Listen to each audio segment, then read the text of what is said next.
उत्तर प्रदेश सरकार में मंत्रिमंडल के मेरे वरिष्ठ सहयोगी, कृषि और कृषि शिक्षा के मंत्री श्री सूर्य प्रताप शाही जी, गन्ना विकास और चीनी मिल के मंत्री चौधरी लक्ष्मी नारायण जी, पशुधन मंत्री श्री धर्मपाल सिंह जी, मत्स्य मंत्री डॉक्टर संजय निषाद जी,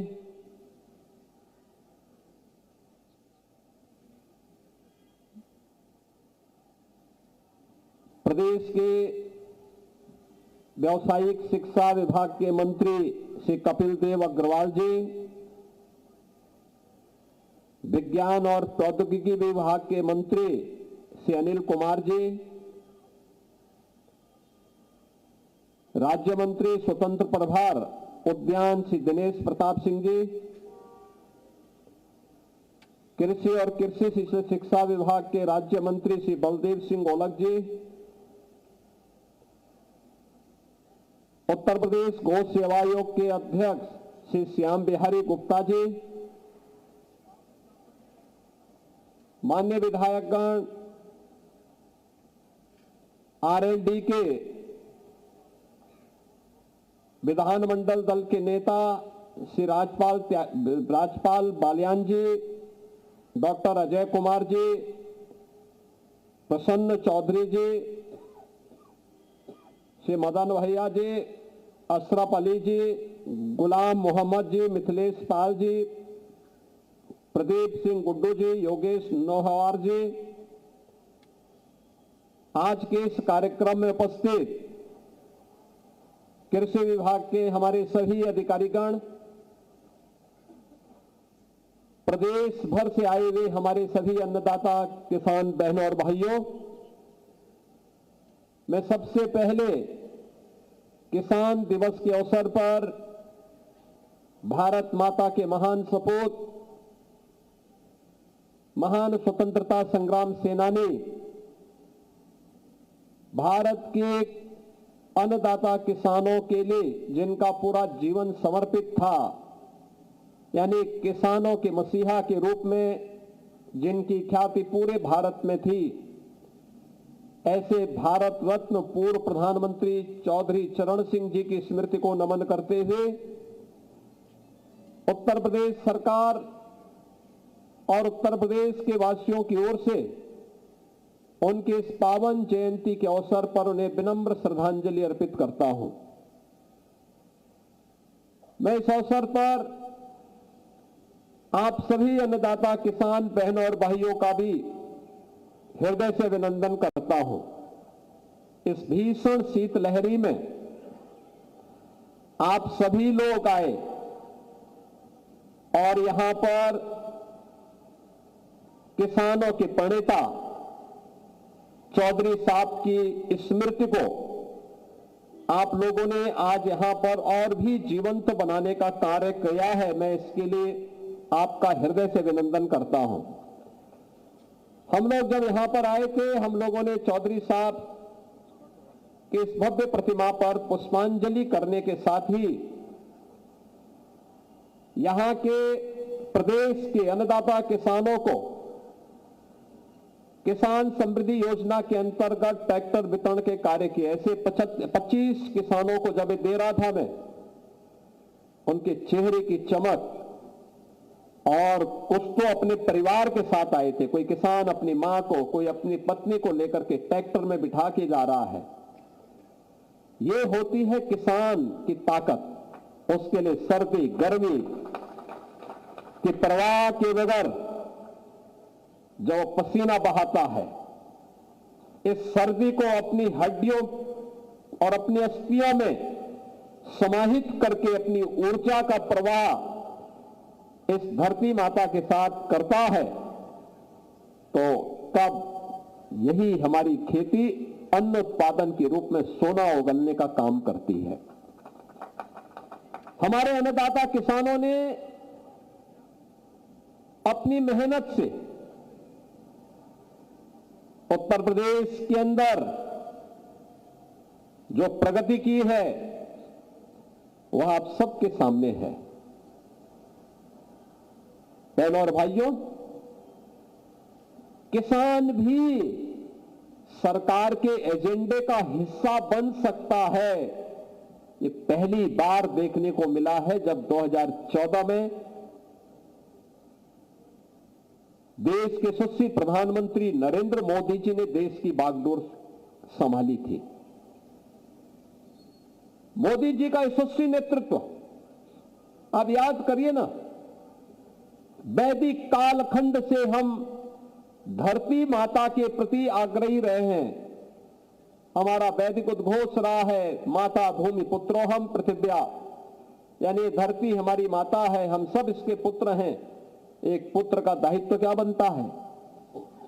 मां बीमार हो तो उसकी सेवा नहीं करनी है क्या? मां के ऊपर कोई संकट है तो क्या पुत्र का दायित्व नहीं बनता है कि उस संकट से उबारने के लिए वह अपना योगदान दे? पहली बार हुआ सॉइल हेल्थ कार्ड के माध्यम से 2014 में प्रधानमंत्री मोदी जी ने धरती माता की सेहत के बारे में हर एक व्यक्ति को जागरूक किया। पहले चुनिंदा किसान ही सॉइल हेल्थ कार्ड का उपयोग करते थे। अन्नदाता किसानों को प्रधानमंत्री किसान सम्मान कृषि बीमा योजना के साथ जोड़ा और फिर एक एक करके योजनाएं आगे बढ़ती गई। प्रधानमंत्री कृषि सिंचाई की योजना से लेकर के प्रधानमंत्री किसान सम्मान निधि, एमएसपी की गारंटी हो या फिर बीज से लेके बाजार तक किसान के लिए सुविधाओं की एक लंबी कड़ी को आगे बढ़ाने का कार्यक्रम ये निरंतर चलता रहा। और हम लोगों ने आदरणीय प्रधानमंत्री जी के ही मार्गदर्शन में डबल इंजन की सरकार ने जब उन योजनाओं का लाभ प्रदेश के अंदर लिया तो परिणाम भी हमारे सामने आए। हम लोग तो सबसे पहले इस बात के आभारी हैं कि आदरणीय प्रधानमंत्री जी ने पूर्व प्रधानमंत्री, उत्तर प्रदेश के पूर्व मुख्यमंत्री, किसानों के मसीहा चौधरी चरण सिंह जी को किसानों के प्रति और देश के प्रति उनकी सेवाओं के लिए भारत रत्न की से सम्मानित करके देश के किसानों के मान को, उनकी गरिमा और उनके गौरव को बढ़ाने का काम किया। आज डबल इंजन की सरकार किसानों के हित के लिए किए जाने वाले इन कार्यों का ही परिणाम है। जब 17 में आए थे कृषि ऋण मोचन का कार्यक्रम लघु और सीमांत किसानों का, पहले किसान एजेंडे का हिस्सा ही नहीं था। चुनाव के अंदर लोग भले ही भाषण कर लें लेकिन शासन की किसी भी स्कीम का पार्ट नहीं था। और आज हम इस बात को कह सकते हैं कि किसान को शासन की हर योजना प्राथमिकता के आधार पर उपलब्ध करवाई जा रही है। आज बिचौलिया अन्नदाता किसान की फसल का दाम नहीं तय करता है, अब किसान अपनी फसल का दाम तय करता है और सरकार अगर मार्केट में उसको मिलेगा अच्छा दाम तो मार्केट में बेचेगा, नहीं तो सरकार उसको खरीदने का काम करेगी। और हमारी सरकार सफलतापूर्वक इन कार्यक्रमों को आगे बढ़ाने का काम कर रही है। उत्तर प्रदेश के अंदर क्या धान की फसल हो, क्या गेहूं की फसल हो, क्या चना हो, क्या सरसों हो, क्या बाजरा हो, मक्का हो, कई गुना उत्पादन बढ़ा है, कई गुना उत्पादन बढ़ा है। लागत कम हुई है, उत्पादन ज्यादा बढ़ा है और यही मुनाफे का आधार है, यही किसान की समृद्धि का आधार है। और इन्हीं बातों को लेकर के अक्सर चौधरी साहब कहा करते थे, अक्सर कहते थे चौधरी साहब के बारे में एक बात विख्यात थी, और देश के हित में, गांव के हित में और किसान के हित में जो भी बात होती थी बिना हिचक के उसको बोलते थे। उन्होंने कहा था जब तक किसान गरीब रहेगा भारत अमीर नहीं हो सकता। ये चौधरी साहब का वक्तव्य था। ग्रामीण भारत ही असली भारत है। ये चौधरी साहब का वक्तव्य था। भारतवर्ष की समृद्धि का मार्ग देश के खेत एवं खलिहान से होकर के गुजरता है। ये भी चौधरी साहब ने ही कहा था। और जागरूक जनशक्ति ही सबल लोकतंत्र का आधार है, यह चौधरी साहब ने ही कहा था। बहनों और भाइयों, इसके लिए उन्होंने, जब उन्हें मौका मिला उत्तर प्रदेश सरकार में, उन्होंने यहां पे प्रदेश के अंदर भूमि सुधार का कार्यक्रम लागू किया, जमींदारी उन्मूलन का, और भूमि सुधार अधिनियम के माध्यम से उन्होंने महत्वपूर्ण भूमिका का निर्वहन किया।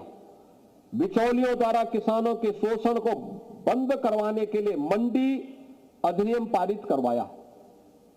उत्तर प्रदेश में होल्डिंग अधिनियम के समेकन में प्रमुख भूमिका की व्यवस्था की। पटवारी व्यवस्था का भी उन्मूलन किया। लघु सीमांत श्रेणी के किसानों के 3.5 एकड़ तक भूखंड को भू राजस्व के भुगतान में छूट भी उन्होंने दिलाया। उर्वरकों को बिक्री कर से मुक्त कराया। काम के बदले अनाज कार्यक्रम की शुरुआत भी की और कृषि और ग्रामीण विकास योजना के लिए ऋण उपलब्ध कराने हेतु राष्ट्रीय कृषि और ग्रामीण विकास बैंक नाबार्ड की स्थापना में भी उन्होंने महत्वपूर्ण भूमिका का निर्वहन किया। बहनों और भाइयों, ये सभी का परिणाम है। 2017 में जब हमारी सरकार बनी, उत्तर प्रदेश में कृषि उत्पादन की दर, जो विकास दर थी, वह मात्र 7% थी। और आज मुझे बताते हुए प्रसन्नता है, 8 वर्ष में ईमानदारी से किए गए प्रयास, उठाए गए कदमों का परिणाम है आज उत्तर प्रदेश में देश की कृषि विकास की दर का 18% उत्तर प्रदेश यहां पर हमारा अन्नदाता किसान अपनी मेहनत से प्राप्त कर रहा है। अभी हमने यहां पे तमाम अन्नदाता किसानों को सम्मान दिया है। आपने देखा होगा, गोरखपुर से यहां पर CSP सिंह जी आए हैं। DSR पद्धति से 100 कुंटल धान पर हेक्टेयर उत्पादन का काम हुआ। यानी ये दिखाता है कि तकनीक का अगर हम उपयोग करते हैं तो तकनीक का उपयोग खेती को सरल भी बना देता है और सरल बनाने के साथ साथ उत्पादन को भी बढ़ा देता है। किसान की मेहनत भी कम होती है लेकिन उत्पादन ज्यादा हो जाता है।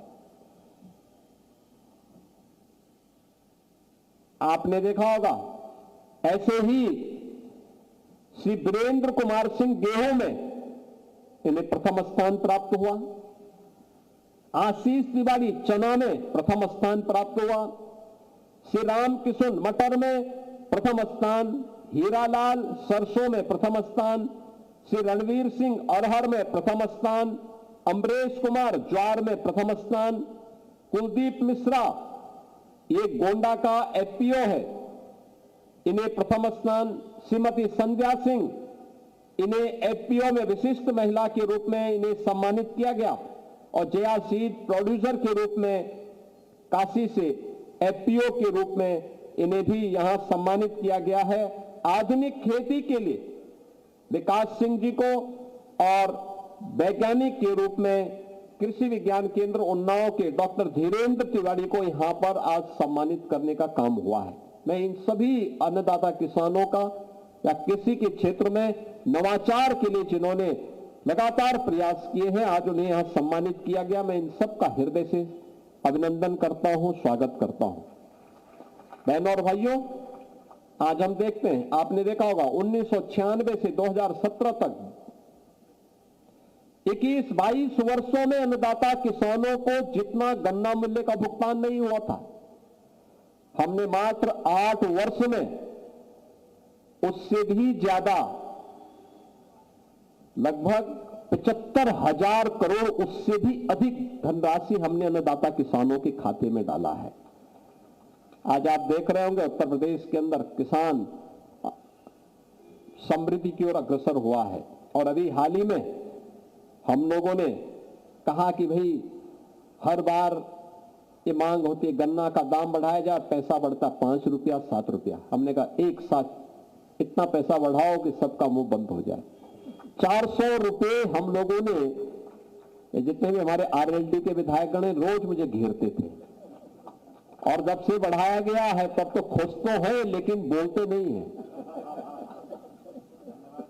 कहते हैं कि नहीं काम अच्छा हुआ है, तो मैंने कहा बोल भी दिया करो जब अच्छा हुआ है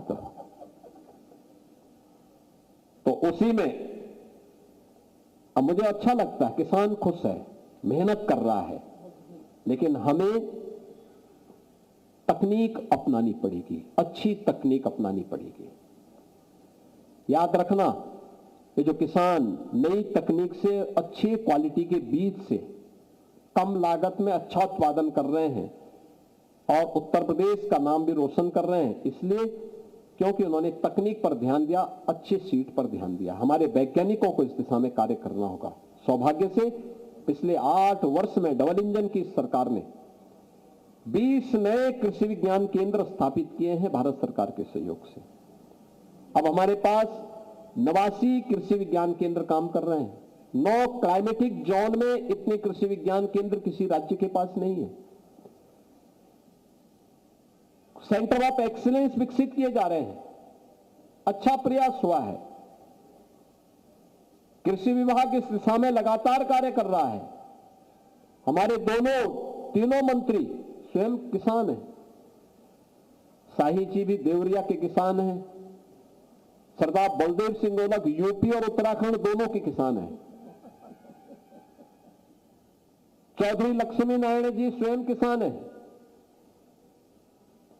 और संजय निषाद के लिए कहना क्या हो, तो मत्स्य उत्पादन में हर तालाब में मत्स्य उत्पादन का काम कर रहे हैं। तो ये सभी व्यवहारिक धरातल पर कार्य करने वाले लोग हैं और उसका परिणाम भी हम सबको देखने को मिल रहा है। और आज यहां पर आपने देखा होगा कुछ नई चीजें हम लोगों ने प्रारंभ की हैं। एक चौधरी साहब की स्मृति को जीवंत बनाए रखने के लिए लखनऊ में एक सीड पार्क बन रहा है। आधुनिक तकनीक पर आधारित उत्तम क्वालिटी का सीड प्राप्त हो सके। मेरा मानना है अच्छी क्वालिटी का सीड बीज अगर किसान को समय पे मिल जाए और समय पे खेती करें, 30% आपका उत्पादन बढ़ सकता है। 30% उत्पादन, यानी 30% उत्पादन बढ़ाने में बड़ी भूमिका का निर्वहन कर सकता है। और ये चौधरी साहब के नाम पर चौधरी चरण सिंह सीड पार्क यहां लखनऊ में हम लोग बनाने जा रहे हैं। दूसरा, बाराबंकी में एक टिश्यू कल्चर की अत्याधुनिक लैब, उसके लिए भी हम लोगों ने 31 एकड़ से ऊपर का भूभाग चिन्हित किया है, जहां पर हम किसान को अच्छी टिश्यू कल्चर का, ये टिश्यू कल्चर गन्ने के लिए भी, केले के लिए भी, आलू आदि के लिए भी बहुत बड़ी भूमिका का निर्वहन करेगा। तमाम अन्य फसलों के लिए आज आपने देखा होगा कि जमीन के नीचे आलू और ऊपर टमाटर, अब ये भी पैदा हमारे किसानों ने किया है। मैं गया था कई खेतों में, मैंने देखा था। मैं बाराबंकी में ही गया था। पद्म पुरस्कार से सम्मानित हमारे किसान से राम शरण वर्मा जी के खेत पे, कहां है ये, तो है राम शरण वर्मा जी के खेत में मैं गया था। यानी नीचे आलू और ऊपर टमाटर, और अन्नदाता किसान है और 1.5 लाख का चश्मा पहनते हैं।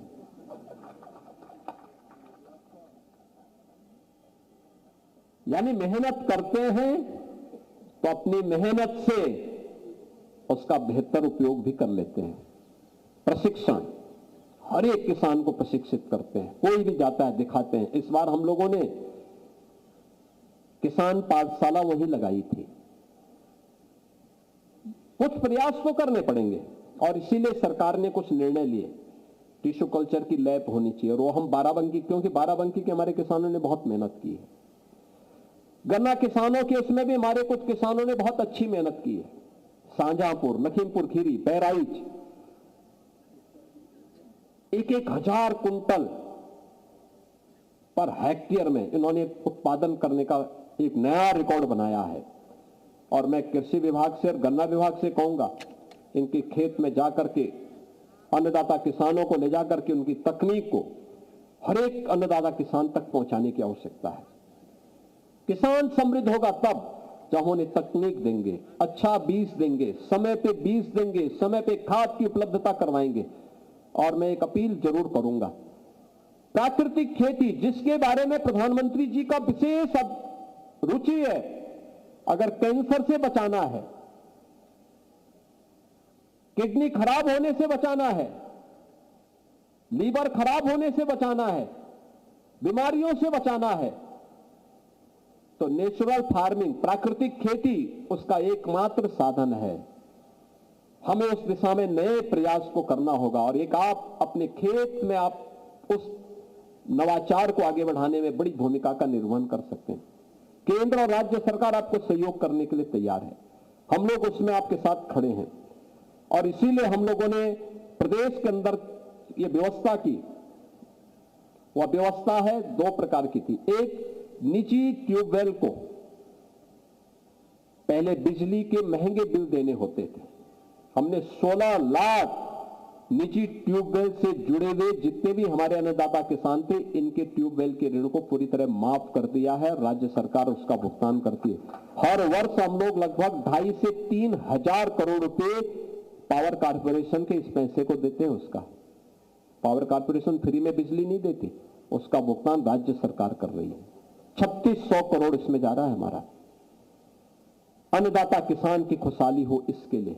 और दूसरा, अभी हम लोगों ने परसों सहकारिता के साथ मिलकर के एक घोषणा की है कि सहकारिता के माध्यम से संचालित उनका एलडीबी जो बैंक है, उसके द्वारा जो 11.5% की ब्याज दर पर लोन किसानों को उपलब्ध करवाया जाता था, हम लोगों ने कहा नहीं, इसको अब हम लोग 6% की दर पर उपलब्ध करवाएंगे अन्नदाता किसान को। बहनों और भाइयों, इतनी बड़ी घोषणा है, इसका लाभ हमें लेना चाहिए, बाकी पैसा सरकार देगी। अन्नदाता किसान के हित के लिए सरकार वह सब कुछ करने को तैयार है जो किसान के हित में होगा, किसान जिससे समृद्धि के पथ पर अग्रसर होगा। अब योजनाओं के कारण स्पीड सुस्त नहीं, बल्कि सरकार के द्वारा किए जाने वाले प्रयास का परिणाम है कि अब तेजी के साथ निर्णय लिए जा रहे हैं। अन्नदाता किसान के हित को ध्यान में रख करके सरकार के द्वारा निर्णय लिए जा रहे हैं। अब किसान के सामने सुरक्षा की कोई चिंता नहीं। अन्नदाता किसान के साथ सरकार खड़ी है और किसान हमेशा इस अभियान के साथ जो कभी सोच चौधरी साहब ने रखी थी, उस सोच के अनुरूप उसे जमीनी धरातल पर उतारने का कार्य कर रही है। आज के इस अवसर पर मैं एक बार फिर से जिन अन्नदाता किसानों को यहां पे सम्मानित किया गया है, उन सब का मैं हृदय से अभिनंदन करता हूं, चौधरी साहब की स्मृति को नमन करता हूं और उन्हें इस अवसर पर विनम्र श्रद्धांजलि अर्पित करते हुए मैं यहां पर आए हुए सभी अन्नदाता किसानों से इस बारे में उन्हें आश्वस्त करता हूं कि डबल इंजन की सरकार आपके साथ, आपके हितों का संवर्धन करने के लिए सदैव तत्पर होकर के कार्य करेगी। इस विश्वास के साथ आप सबके प्रति मेरी मंगल में शुभकामनाएं हैं। धन्यवाद। जय हिंद। बहुत बहुत धन्यवाद माननीय, आपके प्रेरणादायी उद्बोधन के लिए। और इसी के साथ ही आयोजन अब संपन्न होता है। श्रद्धेय चौधरी चरण सिंह जी के प्रति यही सच्ची श्रद्धांजलि है कि हम किसानों के हित के लिए, कृषि के हित के लिए अपने अपने स्तर पर कार्य करें। मैं चाहूंगी तालियों के प्रणाम के साथ आप माननीय मुख्यमंत्री